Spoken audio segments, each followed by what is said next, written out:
Este miércoles pasado estuvimos hablando de que nuestro primer objetivo en la crisis es precisamente tratar de encontrar el propósito de Dios en todo esto.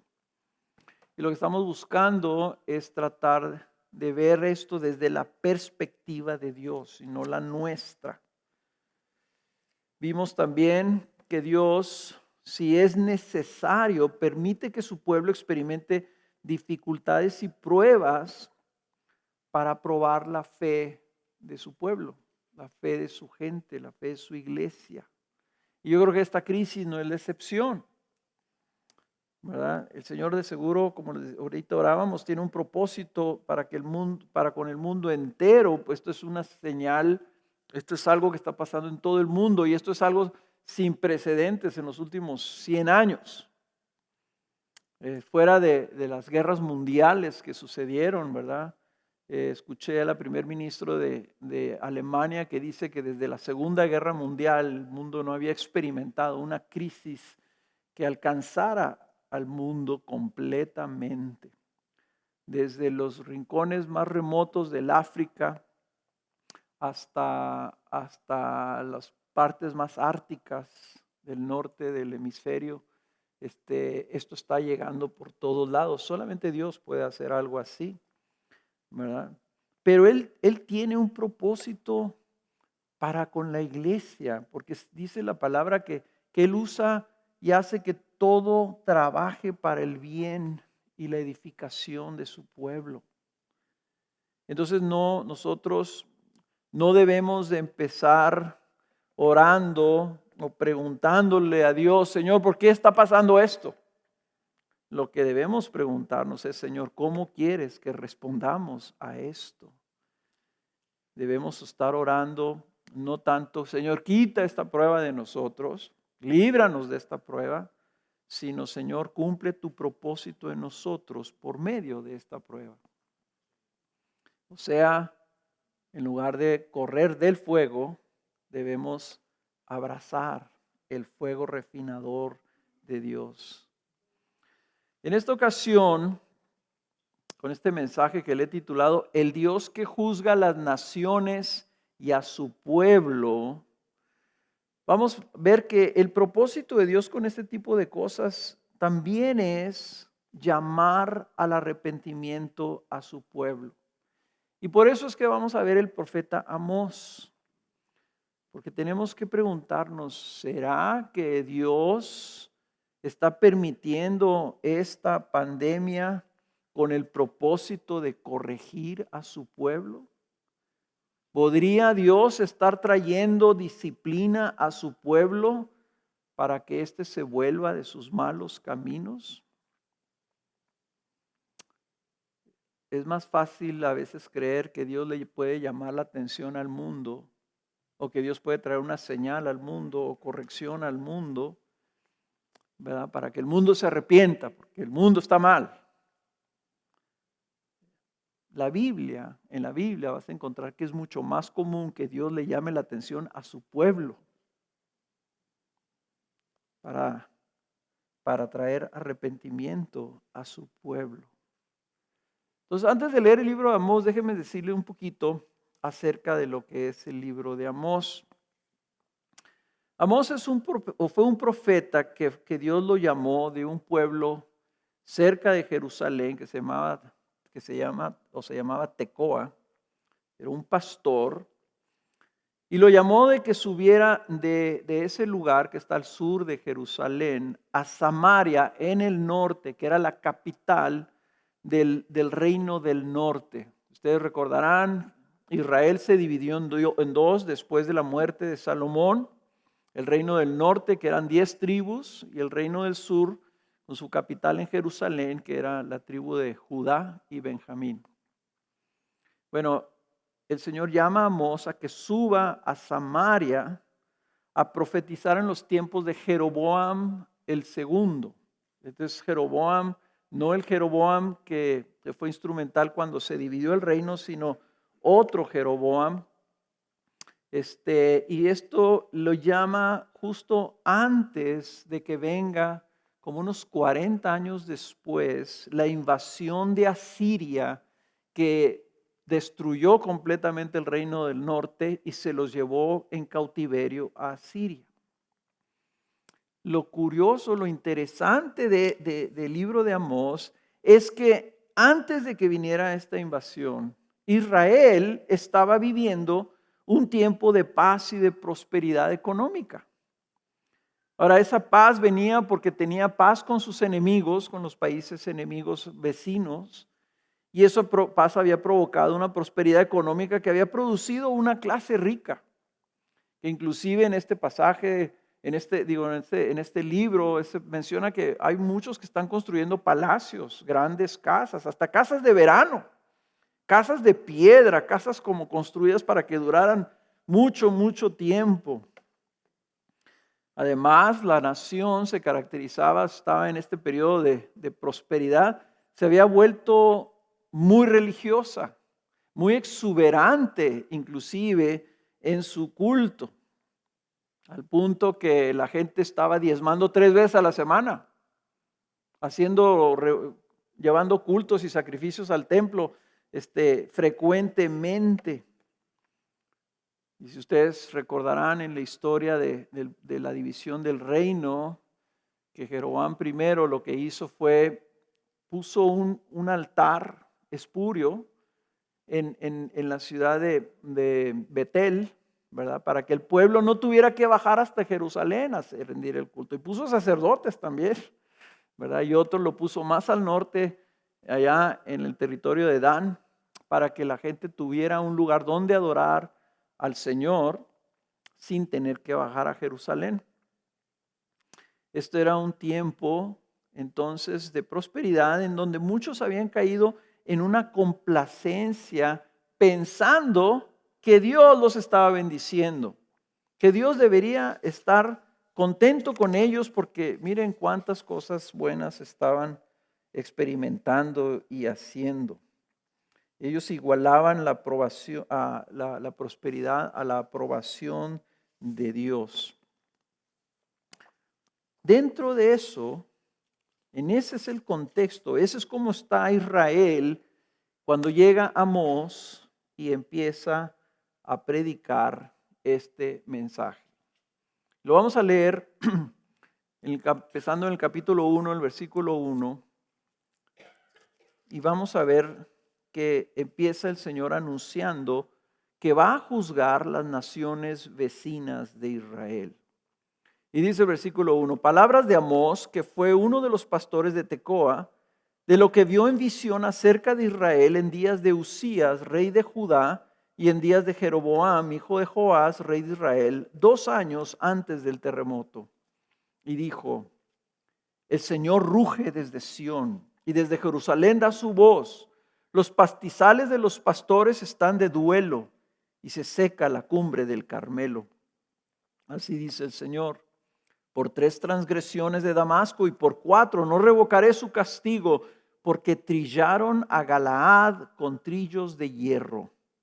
Por eso enviaré fuego sobre la casa de Hazael y consumirá los palacios de Ben-Hadad. También romperé el cerrojo de Damasco, extirparé al morador del valle de Abén y al que empuña el centro de Bet-Edén, y el pueblo de Aram será desterrado a Kir, dice el Señor.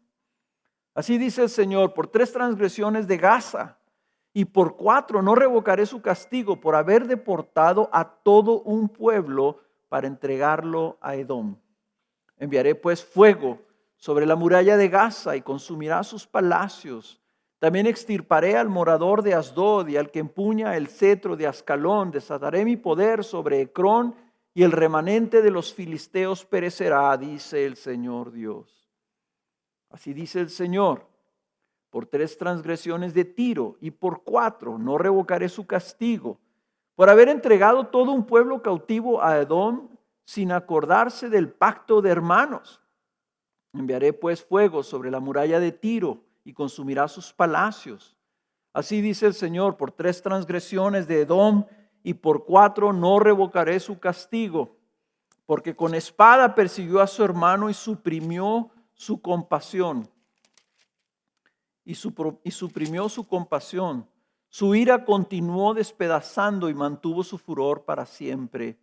Enviaré pues fuego sobre Temán y consumirán los palacios de Bosra.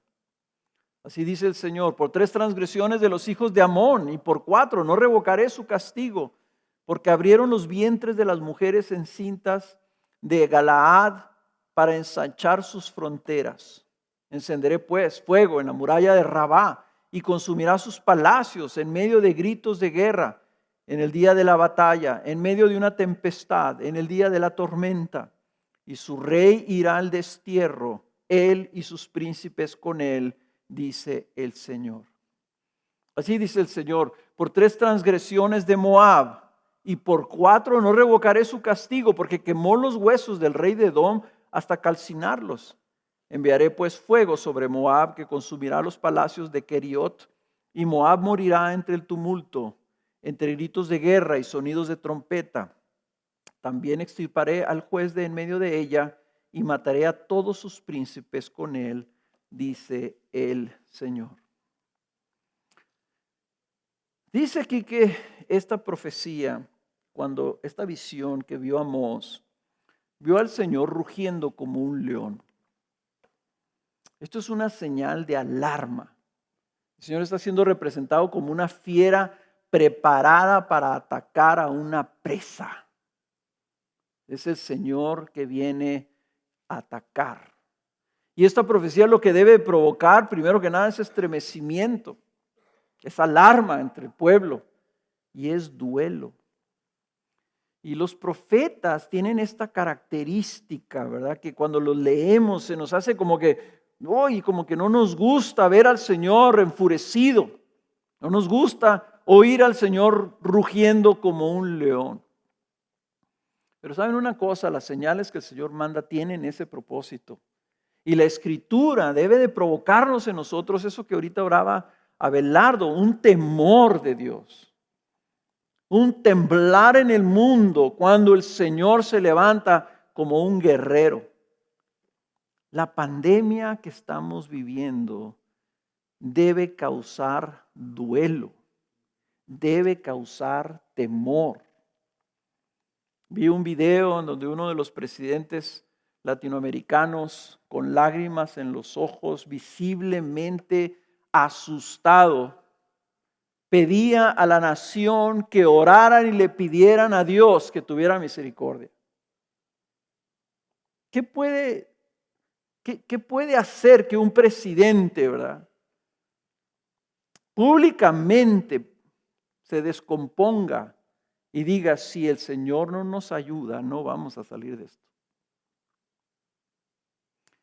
El rugir del Señor provoca eso. Y nosotros no debemos apagar la voz del Señor. El Señor entonces enlista un juicio de fuego. En todas estas naciones que están listando, el Señor dice que va a enviar fuego. El fuego significa destrucción.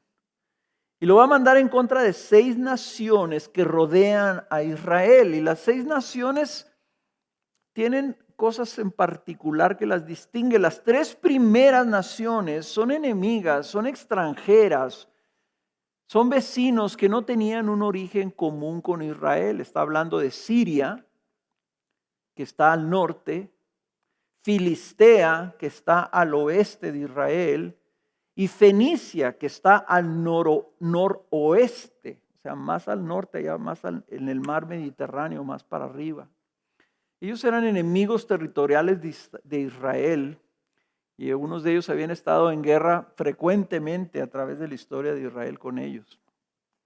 Dios los sentencia a ser destruidos por haber venido en contra de Israel con crueldad y por haber tomado todo un pueblo y haberlo vendido a la nación de Edom.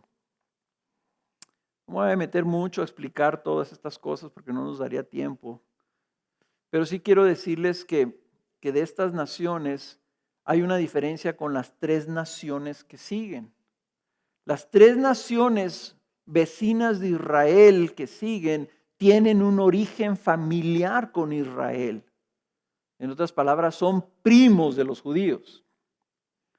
La nación de Edom, por ejemplo, eran los descendientes de Esaú, el hermano de Jacob. O sea, son también descendientes de Isaac. Eran de la misma sangre que Israel. Y estos habitaban al este, o sea, para el otro lado, para el lado del otro lado del río Jordán y al sureste de Israel. Y es notable que el Señor menciona 3 veces Edom de una manera negativa, y es particular diciéndoles que ellos habían aceptado la esclavitud de los israelitas que habían sido capturados por Amón y por Tiro. La nación de Amón eran los descendientes de uno de los hijos de Lot. Amón, uno de los hijos de Lot, sobrino de Abraham. Ellos también eran semitas. Eran parientes de los judíos y habitaban también en el este y noroeste de Israel. Y Moab era el otro hijo de Lot. Sus descendientes habitaban la zona sureste de Israel. Inclusive, curiosamente, el Señor sentencia a Moab por haber cometido un acto de profanación contra el cadáver del rey de Edom.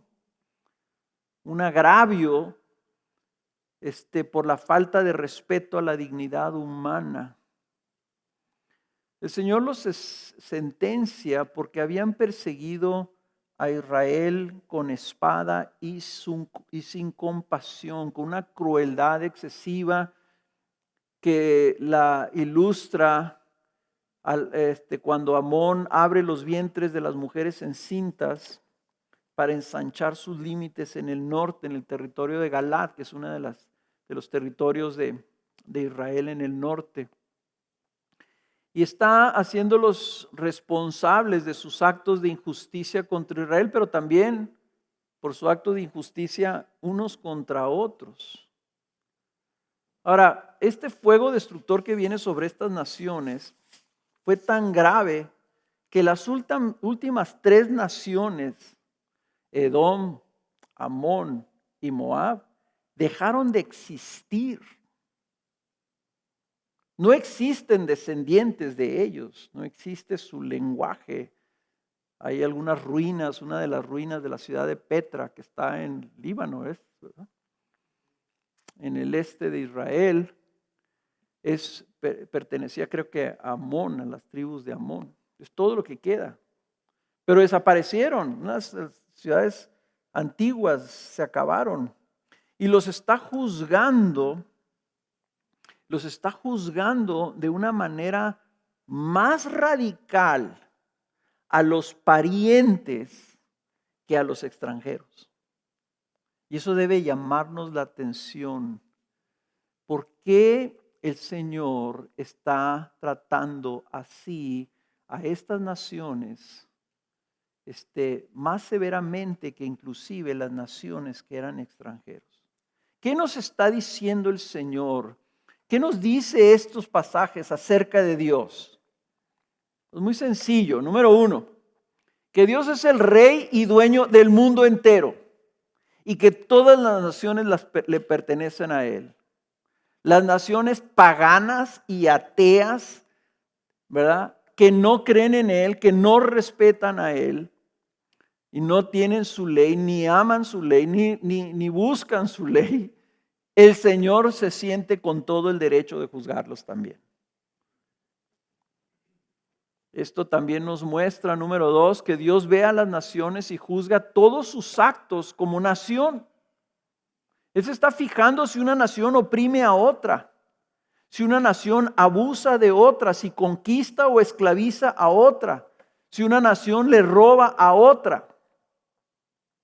Él está viendo las acciones de las naciones como si fueran personas. ¿Cómo estará viendo Dios a las naciones del mundo ahorita? ¿Cómo ve Dios, por ejemplo, las naciones que toleran el tráfico de mujeres en esclavitud con fines de explotación sexual? ¿Qué piensa Dios de las naciones que tienen leyes injustas o que oprimen a sus poblaciones por razones étnicas, que no se tocan el corazón de destruir a sus vecinos. ¿Qué piensa de las naciones que pelean por legalizar el aborto?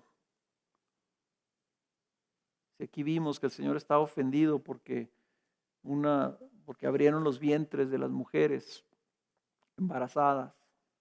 ¿Qué pensará el Señor de naciones que dan muerte a millones de niños al año?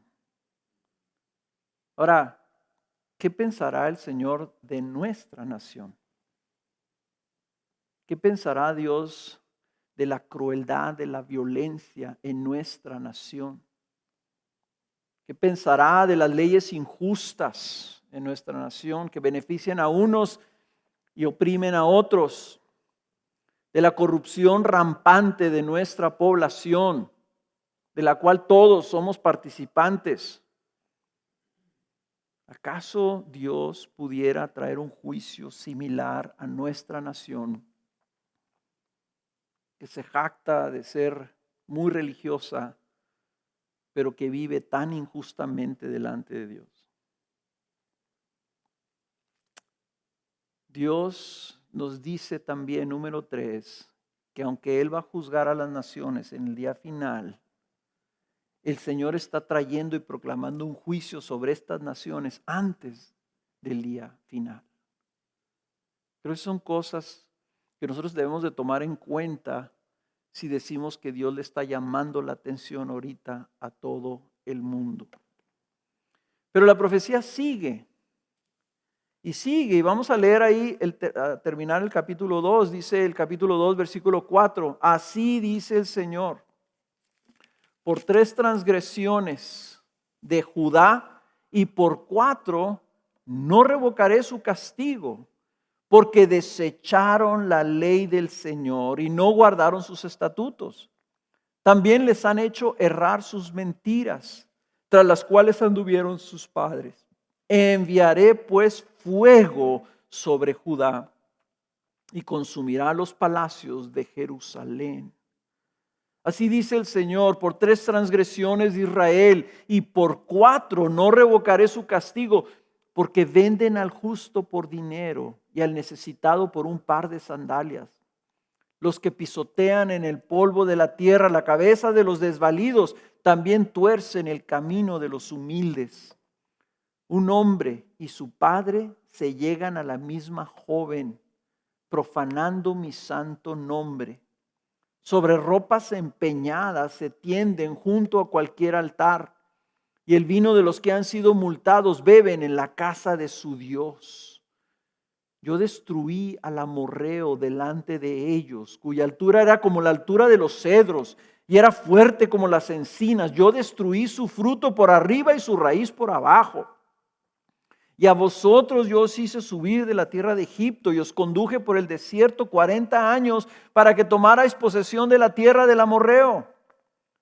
Y levanté profetas de entre vuestros hijos y nazareos de entre vuestros jóvenes. ¿No es así, hijo de Israel?, declara el Señor. Pero vosotros hicisteis beber vino a los nazareos y a los profetas les ordenasteis diciendo, no profeticéis. He aquí yo estoy oprimido debajo de vosotros, como está oprimida una carreta llena de gavillas, y la huida le fallará al ligero, y el fuerte no fortalecerá su poder, ni el valiente salvará su vida.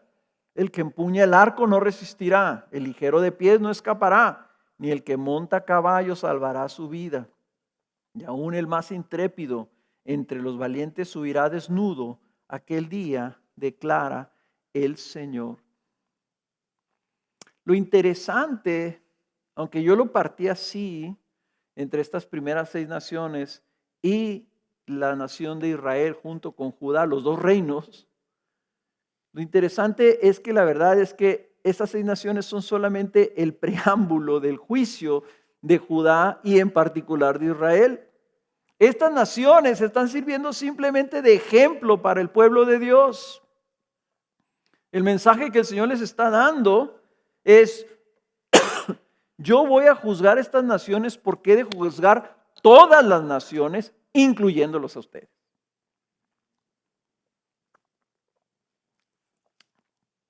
Tal vez cuando los judíos en Israel empezaron a oír las profecías de estas 6 naciones, dijeron, el Señor va a destruir a nuestros enemigos. ¡Qué padre! Y continuó y resulta que no eran 6, sino que eran 8. Porque de la misma manera, en el mismo tono, el mismo estilo de escritura poética, juzga a su propia nación. Primero juzga a Judá. Judá, recuerdan, es el reino del sur, donde está Jerusalén.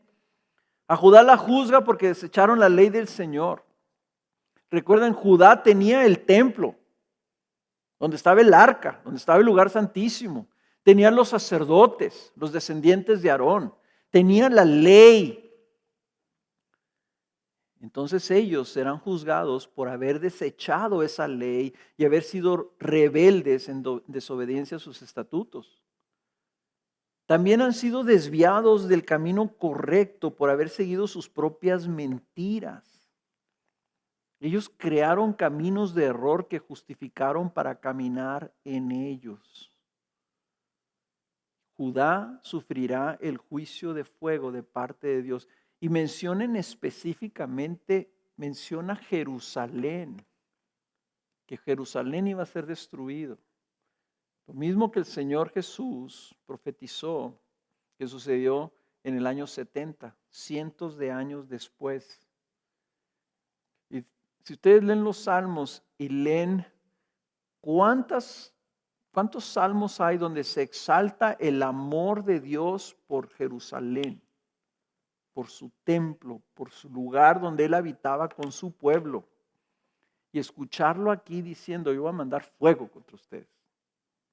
Es una cosa muy grave, es una cosa muy radical.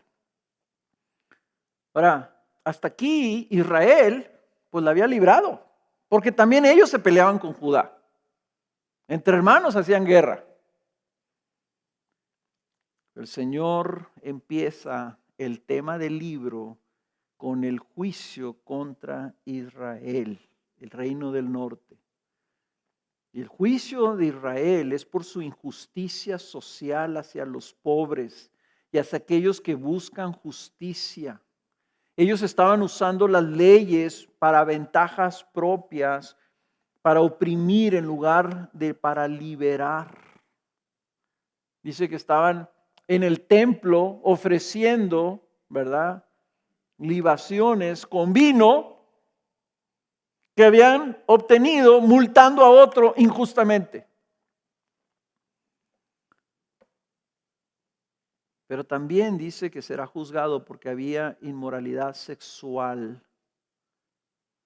Y esa inmoralidad sexual estaba mezclada con el abuso de aquellos a quienes habían sacado ventaja. Y lo ilumina así, ¿verdad? Un padre tiene relaciones sexuales con la misma mujer con la que tuvo su hijo, prohibido en la ley, y dice, y lo hacen tendiéndose, acostándose sobre ropa que le quitaron a otra persona. Y este es el tema del libro, el juicio de Dios contra Israel, es de lo que se trata el libro de Amós. Amós tal vez pensaba que la había librado más o menos bien, pero el Señor aquí está trayendo un juicio severo contra ellos. Y les reclama el Señor y les dice que Él había sido para ellos un libertador, un protector, pero ellos están siendo opresores y abusadores de su prójimo. Les reclama que ellos fueron los beneficiarios de la gracia de Dios. Fíjense lo que dice. En lista número 1, que Él es quien destruyó a los habitantes de la tierra, los amorreos. Los destruyó para darles un territorio propio en donde ellos prosperaran. En otras palabras, toda la prosperidad que tienen, todo lo que ellos tienen, Él se los dio.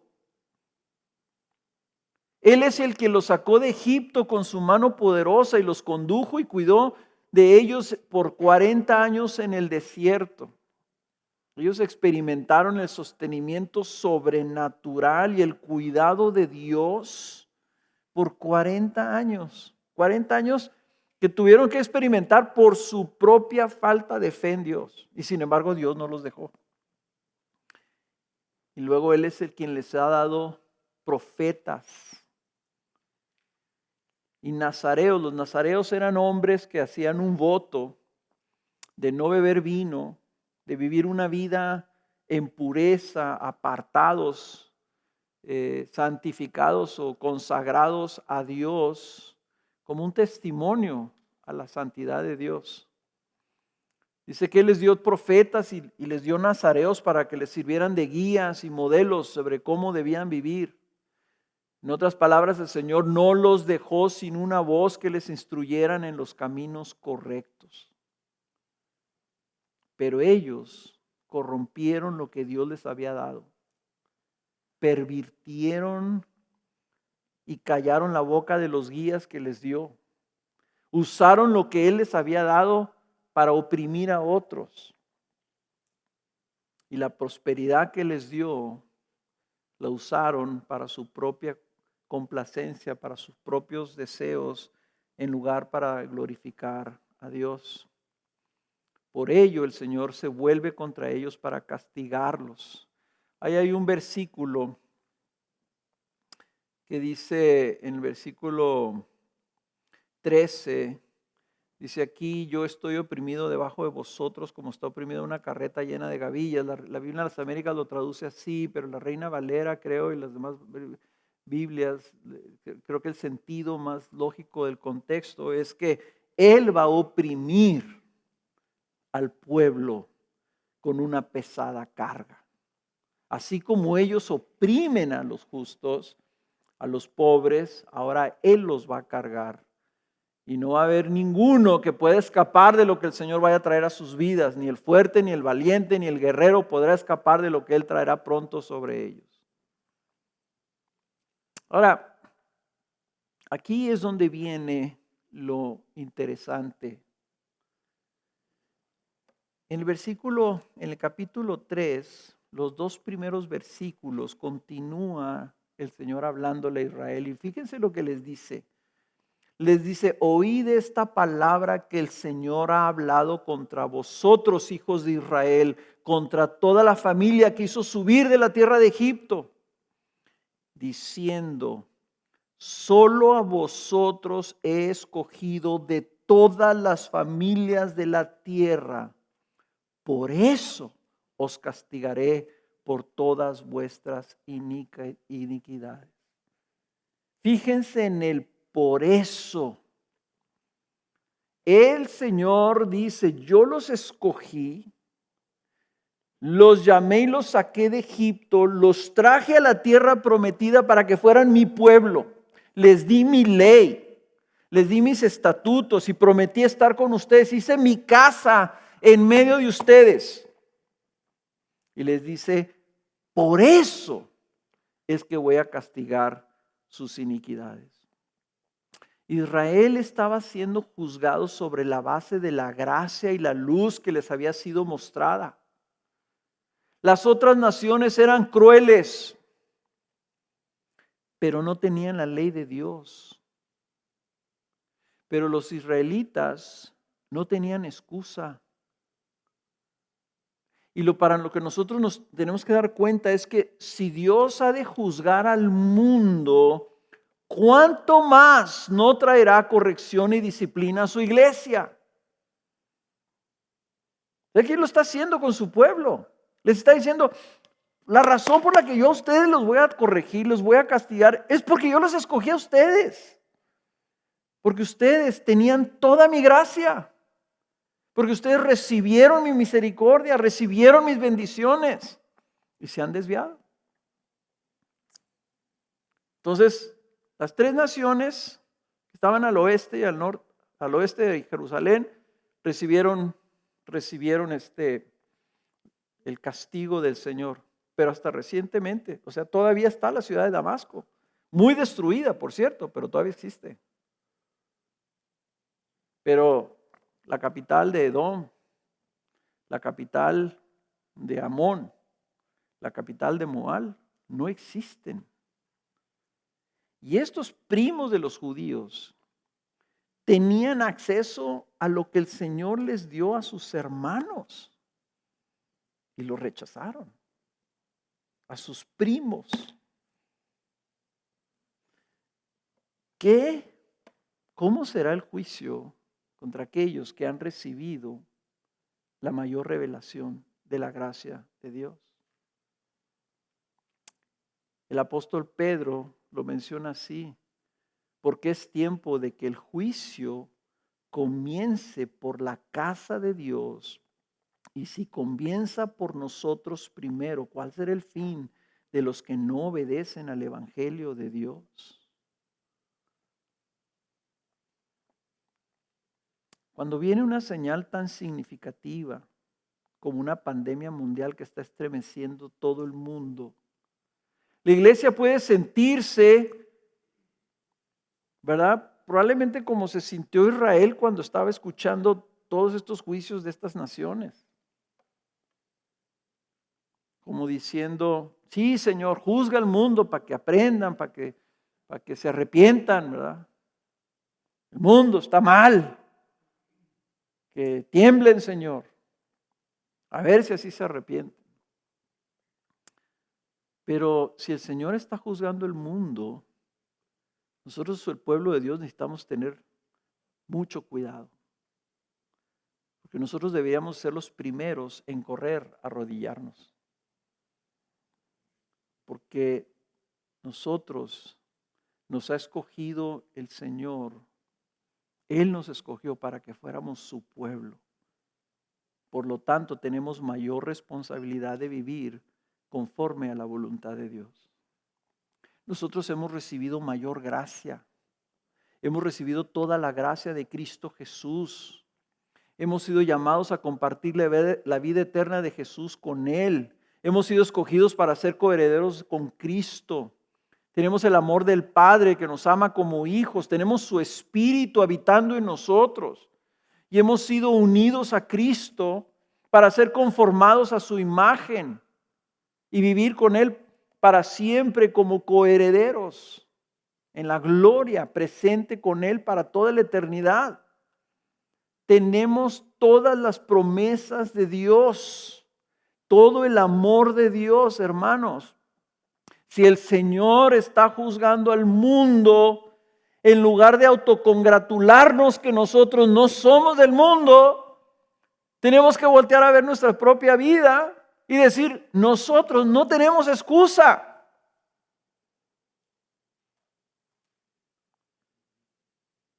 ¿Cómo aplicamos esto a nuestras vidas? Primero que nada,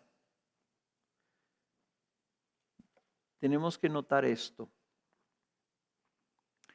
Los juicios de Dios, las señales estas, el anuncio profético de su juicio, son una muestra de la misericordia de Dios para el mundo y para su pueblo.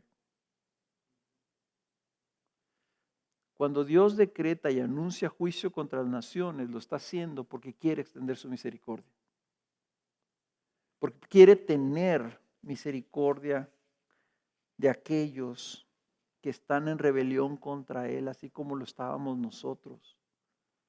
Y nos perdonó, y nos amó, y nos llamó. Su ira santa, aún su ira, es una expresión de su amor por su pueblo y por las naciones.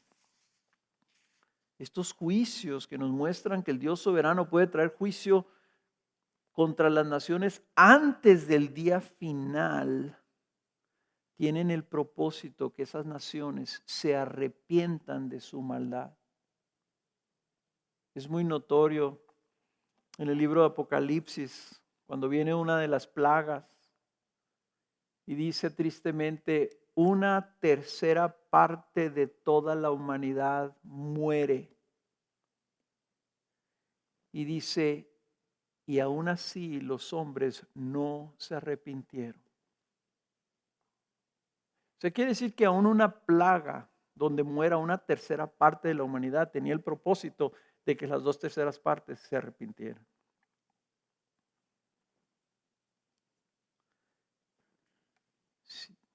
Si no, recuerden ustedes el libro de Jonás. ¿Por qué está el libro de Jonás en la Biblia? Porque la nación esta que vino a conquistar todas estas otras naciones, que vino a destruir todas estas otras naciones, el imperio de Asiria que estaba ahorita ya creciendo y se estaba fortaleciendo mundialmente, el Señor manda a Jonás a que les predique y que les sentencie y les diga: el Señor los va a destruir. Los manda a la ciudad de Nínive, que era la capital de Asiria. ¿Y de qué se trata todo el libro de Jonás? De que Jonás no quería ir, porque Jonás quería que el Señor destruyera a Siria.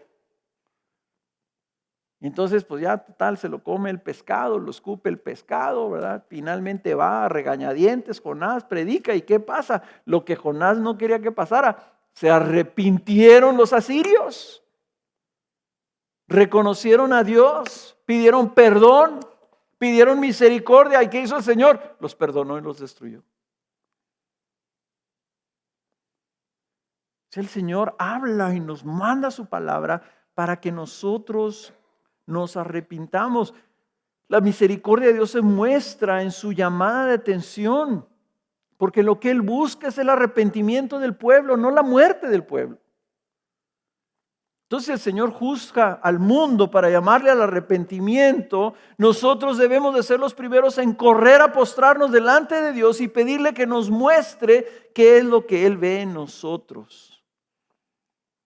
Toda la aplicación de este pasaje a tu vida, creo que debe ser que nosotros vengamos delante de Dios a buscar que esta prueba nos traiga iluminación sobre de nuestro propio corazón.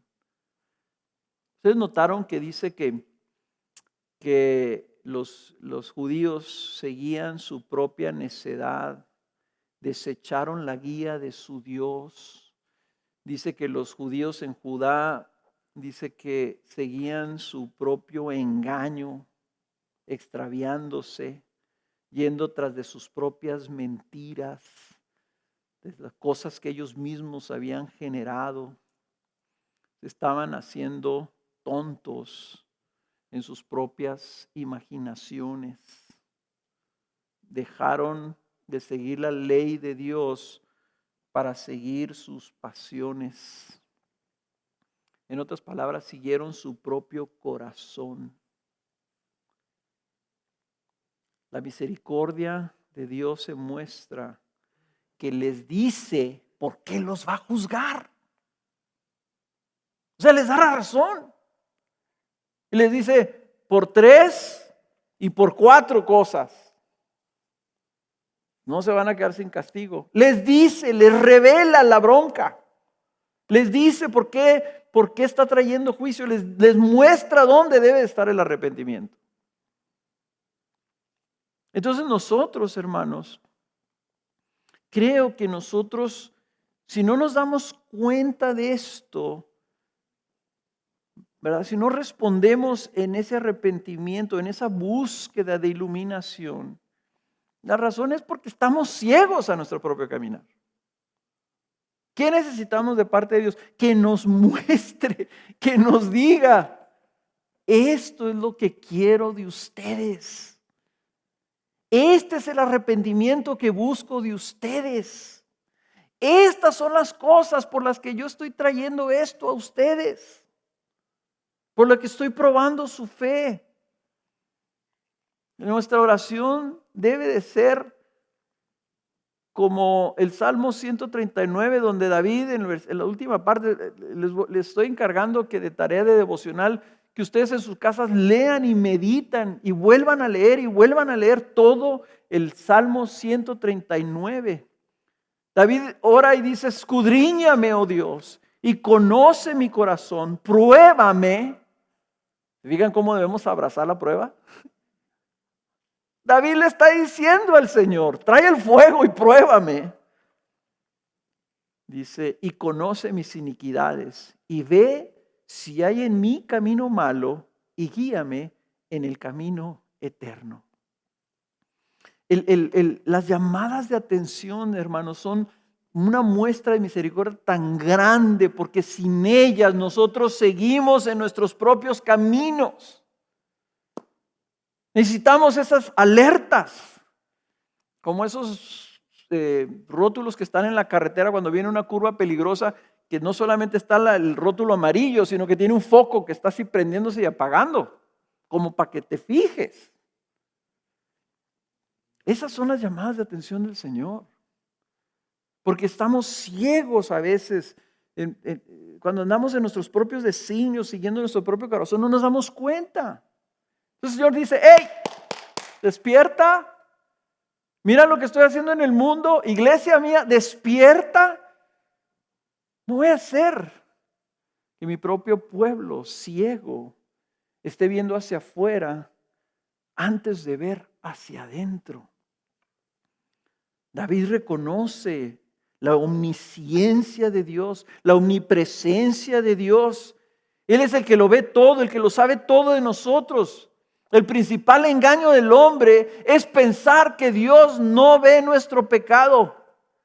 Llegar a pensar que a Dios no le importa nuestro pecado.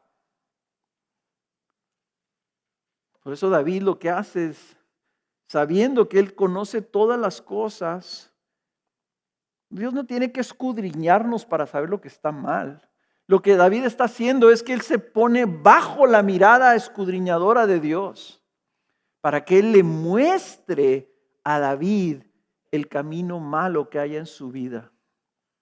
Y luego le pide entonces a el Dios mismo que lo guíe en el camino eterno.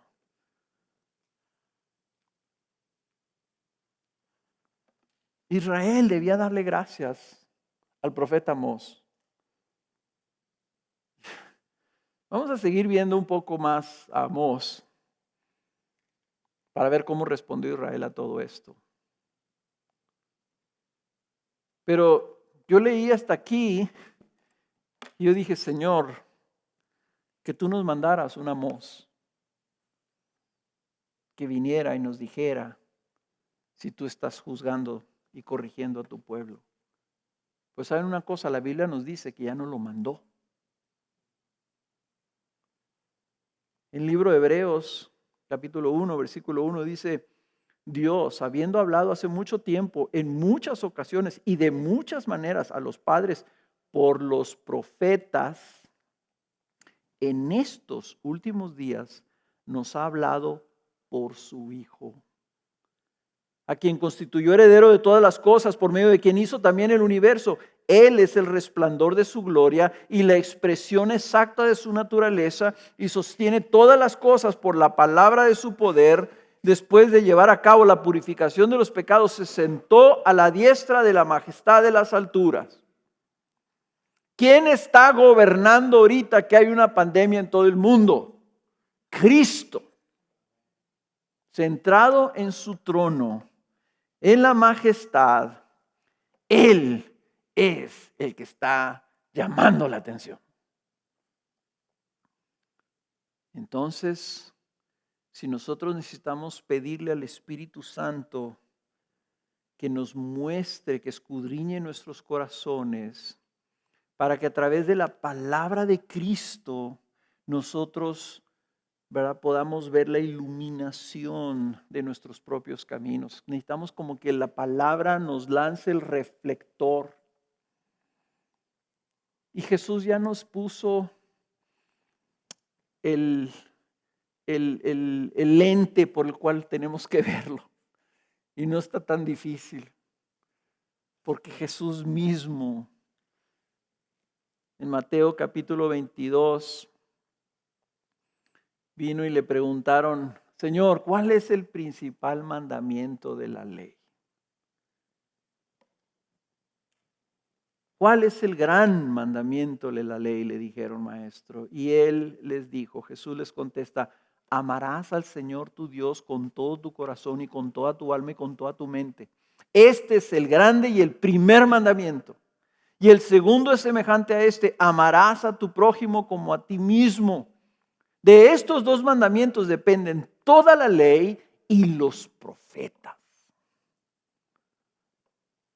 A la luz de estos dos mandamientos, nuestro pecado siempre será una expresión de nuestra falta de amor a Dios y falta de amor a nuestro prójimo. Por ahí va. Ya sea porque estamos amando algo de más que nos está llevando a no amar a Dios con toda nuestra fuerza y con todo nuestro corazón. Porque nos estamos amando tal vez a nosotros mismos más que a Dios. El pecado siempre es una expresión de seguir nuestro propio egoísmo, de amar más nuestros deseos, nuestros planes, nuestros anhelos, amarnos más a nosotros mismos que a nuestro Dios. Y obviamente si nos amamos más a nosotros que a nuestro Dios, no vamos a amar a nuestro prójimo como Él nos llama a amarlos. Y es interesante que mucho de lo que el Señor le reclama a Israel es su falta de amor al prójimo.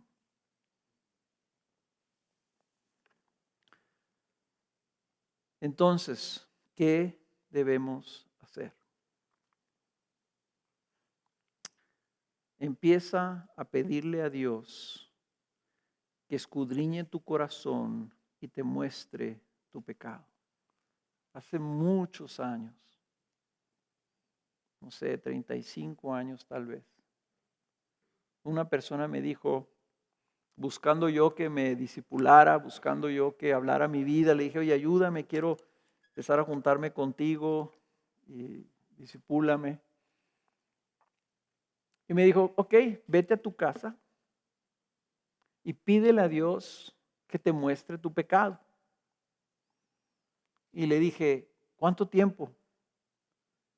Y él me dijo, pues hasta que te lo muestre. Y cuando te lo muestre, vienes y platicamos. Yo dije, o sea, pues esta onda está así medio rara porque ¿a poco Dios me va a poner a listar? Y me puse a orar. A la semana el Señor me quebrantó y me empezó a mostrar mi pecado. Y me di cuenta que yo estaba sintiéndome muy chicho, muy justo, muy maduro, y quería como que ir con alguien a que me ayudara, porque como que yo ya estaba listo, ¿no? Y fue muy sabio el consejo. Aplica el Salmo 139 a tu vida. Y espera a que te conteste. Y de seguro va a empezar el Señor a mostrarte tu falta de amor. Pero va a haber una tentación de que si yo te digo, si el Señor está trayendo corrección a la iglesia, entonces tú tienes que escudriñar tu propia vida. Una tentación ahorita responder. Sí, Señor, yo me doy cuenta que soy así.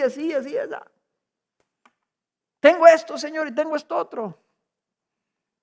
Como una llamarada de petate. No sé por qué dicen esa frase, pero yo nunca he visto un petate que se queme, pero me dan ganas de prender un petate y a ver cómo se quema un petate. Porque imagino que me agarra como está seco, ¿verdad? La paja seca se quema rápido. Nuestra tentación es querer correr al arrepentimiento en una autojusticia en lugar de esperar a que el Espíritu Santo venga y nos traiga convicción de nuestro pecado. Y una de las pruebas, o sea, si no es que la principal, la prueba del Señor a aislarnos, hermanos, creo que es para que cada uno de nosotros nos hagamos responsables delante de Dios de nuestro propio caminar. Entonces no va a ser así como que déjame te digo cuáles son tus pecados, no. Dios, el Espíritu Santo te tiene que decir. Y te tiene que dar una convicción que llegues al grado de odiar tu pecado. De clamar a Dios para que te limpie de ese pecado. Y decirle, Señor, llévame de la mano para caminar en otra dirección y que mi camino cambie. Y lo va a tener que hacer solo, ahí en tu casa, en el closet, donde tú estás buscando en devoción todos los días que el Señor te muestre si hay camino malo en tu vida para que cambie tu vida. Si Él está probando el mundo, nos está probando a nosotros. Termino con esta cita. Al final del libro de Lucas, al final del libro, al final del capítulo 12 en el libro de Lucas, aparece la parábola del siervo fiel y del siervo infiel. Y habla el Señor de que un siervo va a recibir muchos azotes y otro pocos azotes. Pero dentro de la conclusión, este principio bíblico, el Señor establece, Jesús, nuestro profeta, establece este principio bíblico al final del versículo 48. Y dice, a todo el que se le haya dado mucho, mucho se demandará de él.